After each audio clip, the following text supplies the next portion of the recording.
Civil society warns the low financing of sustainable energy in Uganda poses a significant barrier to expanding access to all regions of the country. The budget was decreased by 31%. That is from 1.4 trillion in the previous year to now 983 billion in the current financial year. That is a 31% decrease, despite of the increase in the budget from the 52.7 trillion of the previous financial year to 72 trillion. So that is unfortunate.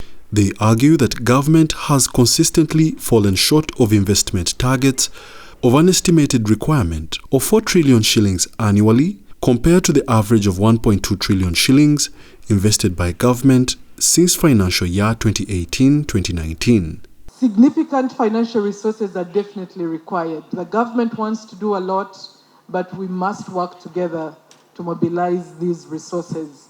We must support each one of you to the last man in your village access clean energy. Uganda's renewable energy sector is a multi-stakeholder, seeing government forge numerous partnerships for its financing. For instance, in 2021, the Swedish government provided 2.5 billion shillings to conducting feasibility studies for the development of a floating solar energy system at Isimba.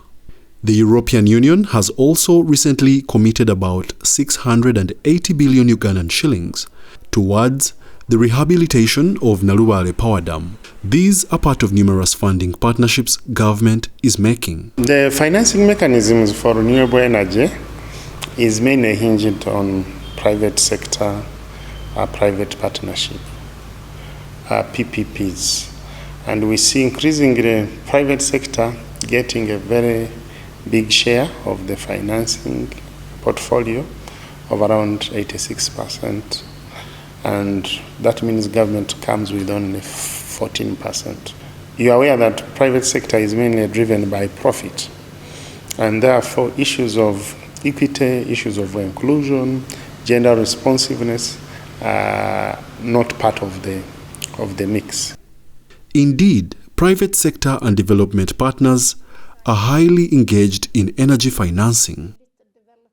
At a breakfast meeting in Kampala in August this year, Paul Muganwa, head of corporate and investment banking at Stanbic, projected how much the group plans to invest in renewable energy. All the Standard Bank franchises across Africa. The commitment is by the end of 2026, cumulatively, to have invested between 250 and 300 million rand. And we use rand because our mothership is based in South Africa. But that's anything from $13 to $15 billion. Oxfarm and CSBAG are calling for increased government commitment to renewable energy financing and a more inclusive approach that prioritizes marginalized communities. And we think that with the coming of oil production, government should find it an opportunity to raise revenue, which revenue must be dedicated towards financing renewable energy. There is need for government to reduce over-reliance on external financing.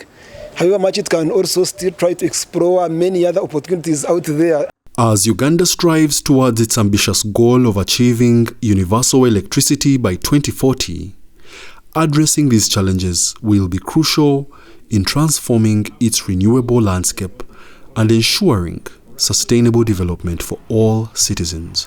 Wadulo Arnold Mark for UBC News.